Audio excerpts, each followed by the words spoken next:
Hi hello emotional traders, this is Vijay.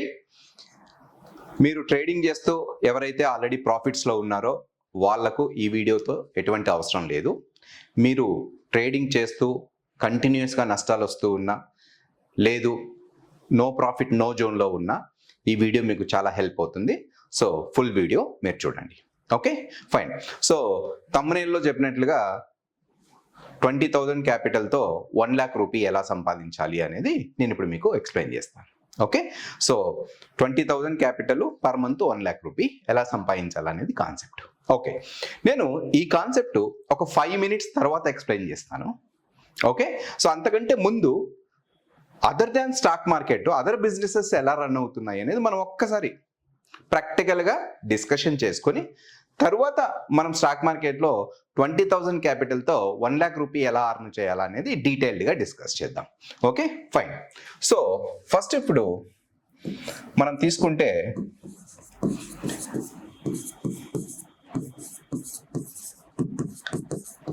Bank fixed deposits తీసుకుంటే మనకు around 7% వరకు interest వస్తూ ఉంది. మనం ఏదైనా మన దగ్గర ఒక ఎక్సెస్ ఫండ్స్ 1 lakh రూపీ కానీ 50,000 రూపీస్ కానీ మన దగ్గర ఉంటే వాటిని తీసుకొని మనం బ్యాంక్లో ఎఫ్డి కానీ లేదా పోస్ట్ ఆఫీస్లో ఎఫ్డీలు కానీ వేసుకుంటే మనకు పర్ అనం, ఓకే, ఈ 7% అనేది పర్ అనంకి మనకు 7% ఇంట్రెస్ట్ ఇస్తున్నారు.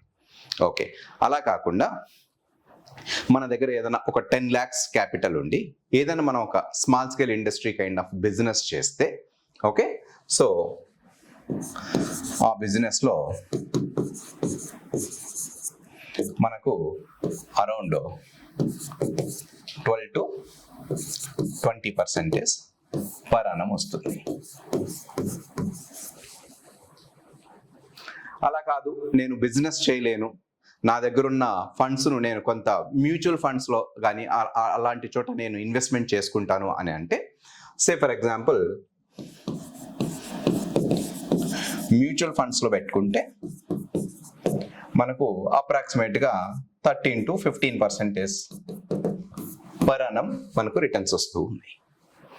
అలా కాదు, నా దగ్గర హ్యూజ్ క్యాపిటల్ ఉంది, ఒక 30 lakhs 40 lakhs 1 crore క్యాపిటల్ ఉంది, సో వీటిని నేను రియల్ ఎస్టేట్ మీద ఇన్వెస్ట్ చేస్తాను, ఒక స్థలం కానీ లేదంటే ఒక అపార్ట్మెంట్ కానీ ఏదైనా కానీ కొనుక్కుంటాను అని మనం రియల్ ఎస్టేట్ మీద మన దగ్గర ఉన్న ఫండ్స్ను మనం రియల్ ఎస్టేట్ మీద ఇన్వెస్ట్మెంట్ చేస్తే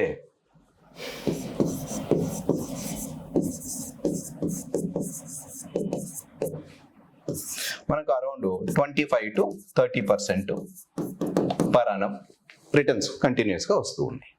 so other than stock market ఇవి రిటర్న్స్ వచ్చేది. ఓకే, సో మనం మాత్రం స్టాక్ మార్కెట్లో 20,000 క్యాపిటల్ పెట్టుకొని ఆల్మోస్ట్ 500% అంటే పర్ మంత్ 500% మనకు రిటర్న్స్ కావాలని ఎక్స్పెక్ట్ చేస్తున్నాం. ఇది ప్రాక్టికల్గా పాసిబుల్ అవుతుందా? ఒక్కసారి ఆలోచించండి. అలా కాదు. ఎందుకంటే ఒకవేళ మనం 20,000తో నిజంగా 1,00,000 రూపాయలు సంపాదించగలిగితే ప్రతి ఒక్కరూ ఈ రెస్ట్ ఆఫ్ ద బిజినెసెస్ వీటినన్నిటినీ ఆపేసి అందరూ స్టాక్ మార్కెట్కి వచ్చి అందరూ డబ్బులు సంపాదిస్తారు, which is not possible practically. కానీ స్టాక్ మార్కెట్లో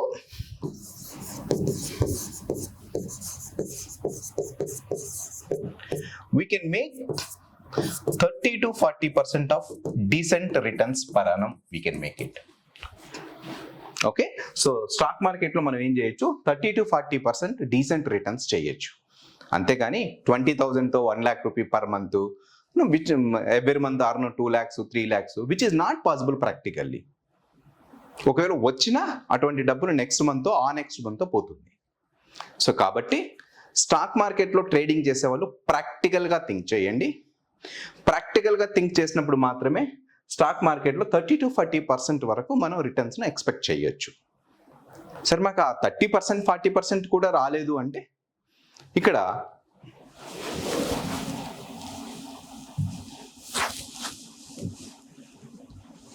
మనకు మేజర్ థింగ్, ఎవరైతే డిసిప్లైన్గా ట్రేడ్ చేస్తారో వాళ్ళకు మాత్రమే 30 to 40% రిటర్న్స్ వస్తాయి. డిసిప్లైన్డ్ ట్రేడర్స్కు మాత్రమే. ఓకే, సో అసలు ఈ డిసిప్లిన్ అంటే ఏంటి? ప్రతి ఒక్కరూ డిసిప్లిన్గా ఉండాలి, ట్రేడింగ్లో డిసిప్లిన్గా ఉండాలి, ట్రేడింగ్లో డిసిప్లిన్గా ఉంటారు. అసలు ఎలా పాసిబుల్ అవుతుంది అంటే, సో ఈ ట్రేడింగ్ చేసే వాళ్ళు మేజర్గా సఫర్ అయ్యేది వాళ్ళ యొక్క ఎమోషన్స్ని కంట్రోల్ చేసుకోవడంలో చాలా ప్రాబ్లమ్స్ ఫేస్ చేస్తూ ఉంటారు. ఎమోషన్స్ని కంట్రోల్ చేసుకోలేకపోవడం వల్లే లాసెస్లోకి వెళ్తూ ఉంటారు. ఎప్పుడైతే మనం ఎమోషన్స్ని కంట్రోల్ చేసుకొని ఒక డిసిప్లిన్ ట్రేడర్గా ఉంటామో అప్పుడు మనకు 30 to 40% మనకు రిటర్న్స్ వచ్చేదానికి పాసిబిలిటీ ఉంది. సార్ మరి మేము ఎలా ఎమోషన్ కంట్రోల్ చేసుకొని ఎలా డిసిప్లిన్ ట్రేడర్గా కావాలి అంటే, మేము దీని కొరకు ఒక ఎమోషన్స్ కంట్రోల్ టూల్ అని ఒక టూల్ని తీసుకొని వస్తున్నాము. ఈ ఎమోషన్స్ కంట్రోల్ టూల్ అంటే, ఈ టూల్ ఏం చేస్తుందంటే మన యొక్క ఎమోషన్స్ని ఆటోమేటిక్గా అది కంట్రోల్ చేస్తుంది. This not algo kind of thing, it's emotion control tool. Okay, so ఈ ఎమోషన్ కంట్రోల్ టూల్ అంటే ఆ టూల్ యూజ్ చేస్తే మనకు ఆటోమేటిక్గా ప్రాఫిట్స్ వస్తాయంటే అలా రావు.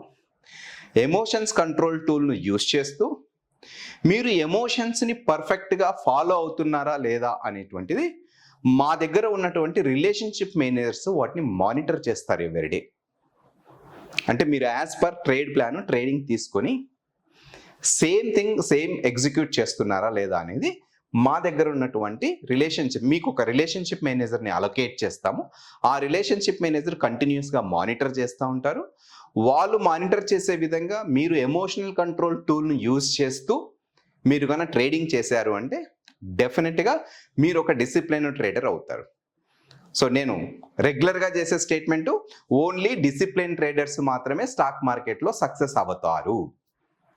సో దీని కొరకు ఇన్ డీటెయిల్గా అసలు ఎమోషన్ కంట్రోల్ టూల్ అంటే ఏంటి, రిలేషన్షిప్ మేనేజర్స్ మేము ఎలా ఇది కావాలి అనేది మీకు ఒక 1 week to 10 daysలో మేము ఫుల్ ప్రోగ్రామ్తో నేను ముందరకు వస్తాను. సో దీన్ని మనము రేపటి వీడియోలో అసలు మన ఎమోషన్స్ని కంట్రోల్ చేసుకోవడంలో ఎందుకు ఫెయిల్ అవుతున్నాము అనేటువంటిది రేపటి వీడియోలో మనం ఇన్ డీటెయిల్గా డిస్కస్ చేద్దాము. సో మీరు కూడా ఎమోషన్స్ని కంట్రోల్ చేసుకోవడంలో ప్రాబ్లమ్స్ ఫేస్ చేస్తూ ఉంటే నాకు కమెంట్ సెక్షన్లో కామెంట్ చేయండి. అసలు మీరు ఎక్కడ ఫెయిల్ అవుతున్నారు అనేది కామెంట్ చేయండి. వాటి గురించి కూడా ఇన్ డీటెయిల్డ్గా డిస్కషన్ చేసి ఆ ప్రాబ్లమ్ని మనం ఎలా ఓవర్కమ్ కావాలి అనేది ఇన్ డీటెయిల్గా డిస్కస్ చేసుకుంటూ ఇది ఒక విన్ విన్ సిచ్యువేషన్ లాగా ఈ ప్రోగ్రామ్ని మనము కంటిన్యూ చేద్దాం. Okay, so hope you enjoyed this video. So thanks for watching this video. We will meet tomorrow. Thank you.